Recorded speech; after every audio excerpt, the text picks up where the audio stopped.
तो ये पॉइंट बहुत ज़्यादा इंपॉर्टेंट है। इसमें आपके डिपेंडेंट्स को वापस जाना पड़ेगा। आपने खुद देखा है, ये यूके गवर्नमेंट की वेबसाइट पे पब्लिश हुआ है अगर रूल इंप्लीमेंट होने के बाद।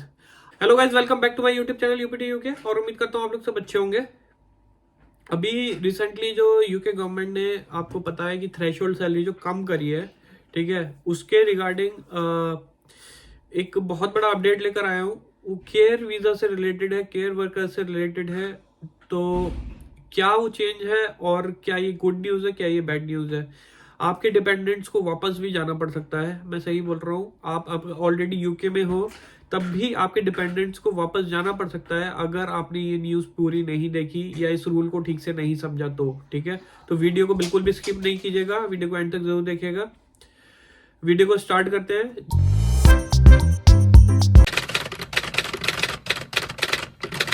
जो मेरे चैनल में फर्स्ट टाइम आए उनको बता दूं, मेरा नाम विवेक मसीह है, मैं यूपी इंडिया से ब्लॉग करता हूं। अभी इस टाइम यूके में हूँ गाइस। आप लोगों के लिए एक टेलीग्राम चैनल बनाया हुआ है जिसमें स्पॉन्सरशिप जॉब्स पोस्ट करता हूँ डेली। लिंक डिस्क्रिप्शन में आप जाके चेक कर सकते हैं।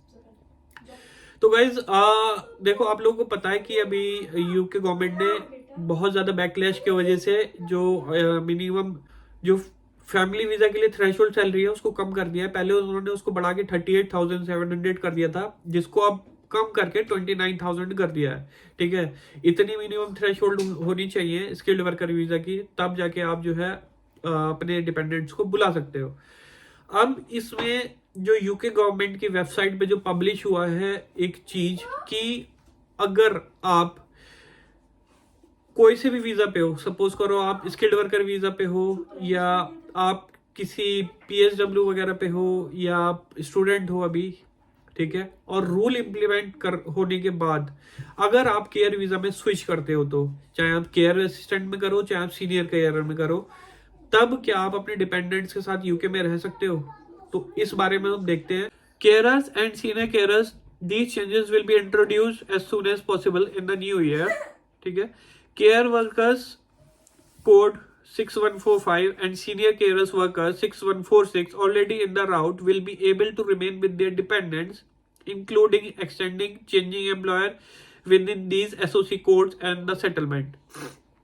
तो पहला पॉइंट तो बहुत क्लियर है कि आप अपने डिपेंडेंट्स के साथ रह सकते हैं जो ऑलरेडी यूके में हैं, या फिर इस रूल इंप्लीमेंट होने से पहले पहले जो भी इस वीजा के लिए अप्लाई कर लेंगे उनको कोई भी प्रॉब्लम नहीं है। अगर आप एम्प्लॉयर भी स्विच करते हो अपना रूल इंप्लीमेंट होने के बाद भी, ठीक है, एम्प्लॉयर स्विच करते हो सेम जॉब कोड में, ये बहुत इंपॉर्टेंट है। सेम जॉब कोड में अगर एम्प्लॉयर स्विच करते हो रूल इंप्लीमेंट होने के बाद, तब भी आप अपने डिपेंडेंट्स के साथ यूके में रह सकते हो, नो प्रॉब्लम, नो इश्यू। ठीक है, next point, where a care worker or senior care worker is in the route before the immigration rules change but has not yet brought dependents, they will be allowed to bring dependents during their sponsorship on this visa. तो ये already मैंने बताया कि rule implement हो जाएगा, उसके बाद भी आप डिपेंडेंट्स बुला सकते हो अपने केयर वर्कर जो हैं, जो अपने डिपेंडेंट्स बुला सकते हैं रूल इंप्लीमेंट होने के बाद भी, जो ऑलरेडी यूके में है या जिनका वीजा रूल इंप्लीमेंट होने से पहले पहले आ जाएगा, तो उनके लिए कोई भी इशू नहीं है इसमें। ठीक है, नेक्स्ट पॉइंट इसमें लिखा है, individuals who are in the UK on any other route including where that route permits dependents who switch into care visa as a care worker or senior care worker after this date will not be able to stay with dependents. तो ये point बहुत ज्यादा important है। इसमें आपके dependents को वापस जाना पड़ेगा। आपने खुद देखा है, ये यूके गवर्नमेंट की वेबसाइट पे पब्लिश हुआ है अगर रूल इंप्लीमेंट होने के बाद। अभी आप सपोज करो आप स्किल्ड वर्कर वीजा पे हो, ठीक है, कोई सी भी सेक्टर में हो, आप हेल्थ केयर सेक्टर में नहीं हो, लेकिन आप रूल इंप्लीमेंट होने के बाद 1 साल बाद या 2 साल बाद, अभी जो है, अभी इन्होंने जो पब्लिश करा है, अगर आप अपना वीजा स्विच करते हो केयरर में, सीनियर केयरर या केयर वर्कर में, तो आप अभी चाहे आप अपने डिपेंडेंट्स के साथ हो, अगर आप केयर वीजा में जाते हो तो आपके डिपेंडेंट्स नहीं रह सकते हैं। तो ये बहुत ज्यादा बैड न्यूज है। आपके डिपेंडेंट्स को वापस जाना पड़ेगा अपनी होम कंट्री, आप जहां से भी हो। ठीक है, इट डजंट मैटर कि आप पहले से डिपेंडेंट्स के साथ हो, आपके डिपेंडेंट्स पहले से हैं, अगर आप रूल इंप्लीमेंट होने के बाद डिपेंडेंट केयर वीजा में जाते हो, ठीक है, तो आपके डिपेंडेंट्स वापस जाएंगे। तो ये पॉइंट बहुत कम लोगों को पता है। तो ये मेक श्योर जो भी वीजा स्विच करने का प्लान कर रहे हैं वो रूल इंप्लीमेंट होने से पहले पहले वीजा स्विच कर लो।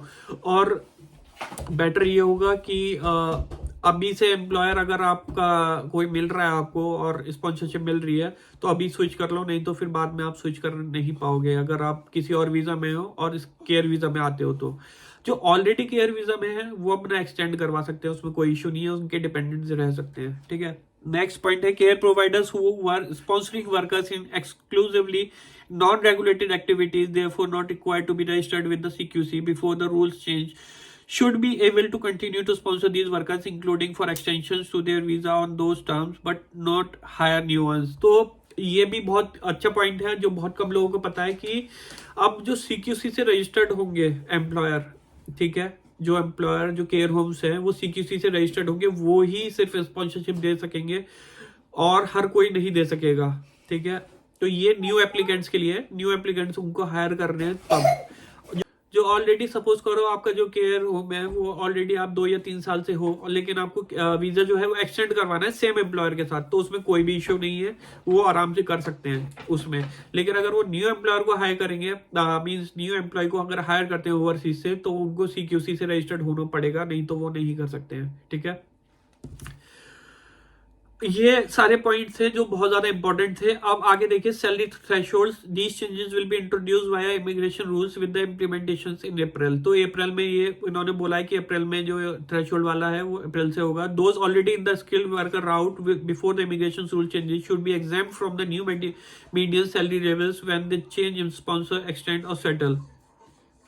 We could, however, expect their pay to progress at the same rate as resident workers. Therefore, they would be subject to the updated 25% using the latest pay data when the next make an application to change employment, extend their or settle. This is line with normal practice. तो अगर आप already skilled worker राउट पे हो, ठीक है, और rule change होने से पहले पहले आप ऑलरेडी हो स्किल्ड वर्कर वीजा पे, तो आप पे कोई फर्क नहीं पड़ेगा। बस ये है ऑन गोइंग जो रेट है, जो मिनिमम सैलरी है वो आपको मिलना चाहिए और कोई भी इशू नहीं है। ठीक है, स्किल्ड वर्कर राउट में आप चाहे एक्सटेंड भी करवाते हो तब भी कोई इशू नहीं है, आपको जो बढ़ी हुई सैलरी है उसकी जरूरत नहीं है। ठीक है, immigration salary list we will commission the MAC in January. तो इन्होंने जो शॉर्टेज ऑक्यूपेशन लिस्ट है उसको स्क्रैप कर दिया था, जो 4 दिसंबर को अनाउंस करा था होम सेक्रेटरी ने। अब शॉर्टेज ऑक्यूपेशन लिस्ट नहीं है, अब उसका जो है नेम चेंज कर दिया है, उसका नेम जो है उन्होंने रख दिया है अब the shortage occupation list will be renamed the immigration salary list, and the MAC will advise on which of the current sole occupations should remain on the list in line with the new salary threshold. तो अब जो name है new change होके वो immigration salary list हो गया है, और इसमें जो कौन कौन सी ऑक्यूपेशन रहेंगी वो अभी डिसाइड नहीं हुई है, और उनकी बढ़ी हुई सैलरी कितनी रहेगी वो भी अभी इन्होंने डिसाइड नहीं करा है, उसको शॉर्टली उसको पब्लिश करेंगे ये लोग। ठीक है, तो उसका शॉर्टेज ऑक्यूपेशन लिस्ट का नाम चेंज हो गया है। The current shortage occupation list will remain in place until the new salary threshold are put in place in spring late spring. तो जो अभी शॉर्टेज ऑक्यूपेशन लिस्ट है वो वैसे की वैसी रहेगी जब तक न्यू नहीं आ जाती है। ठीक है, family migration minimum income, those who already have a family visa with in the 5-year partner route or who apply before the minimum income threshold is raised will continue to have application assessed against this current income requirement and will not be required to meet the increased threshold. This will also be the case of for children seeking to join or accompany parents. तो जो already है उनको ये salary threshold की tension वाली कोई बात नहीं है, उनका वही रहेगा जो उनका पहले चल रहा है, तो उनको टेंशन लेने वाली बात नहीं है जो ऑलरेडी है यूके में। Anyone granted a fiancé visa for before the minimum income threshold is raised will also be accessed against the current income requirement when they apply for a family visa within the 5-year partner route. तो जो rule implement होने से पहले अगर कोई fiance visa वगैरह apply करता है तो उनका जो है न्यू थ्रेशोल्ड सैलरी नहीं देखी जाएगी, ओल्ड वाले से ही उनका जो है तो उसी के बिहाफ पे उनकी एप्लीकेशन प्रोसेस होगी। ग्रेजुएट राउट रिव्यू ये अभी अंडर रिव्यू है, तो इसमें अभी we will commission the MAC in January and we will expect their work to continue until late 2024। तो ग्रेजुएट राउट जो है वो अभी सेम ही है। मेन जो था वो केयर वर्कर वाला जो पॉइंट था वो मेरे को आपको समझाना था। ठीक है, तो ये मेक श्योर अपने दोस्तों के साथ शेयर कीजिएगा जो इस प्लान कर रहे हैं केयर वीजा में जाने का। रूल इंप्लीमेंट होने के बाद उनके डिपेंडेंट्स नहीं रह सकते हैं यूके के अंदर। ठीक है गाइस, तो उम्मीद करता हूँ ये वीडियो आप लोगों के लिए हेल्पफुल रहेगा, और हेल्पफुल रहेगा तो प्लीज वीडियो को लाइक जरूर कीजिएगा, और चैनल पे नए आए हैं तो चैनल को थोड़ा सपोर्ट कीजिए, चैनल को सब्सक्राइब कीजिए। मिलते हैं नेक्स्ट वीडियो में, तब तक के लिए bye bye, take care, thank you.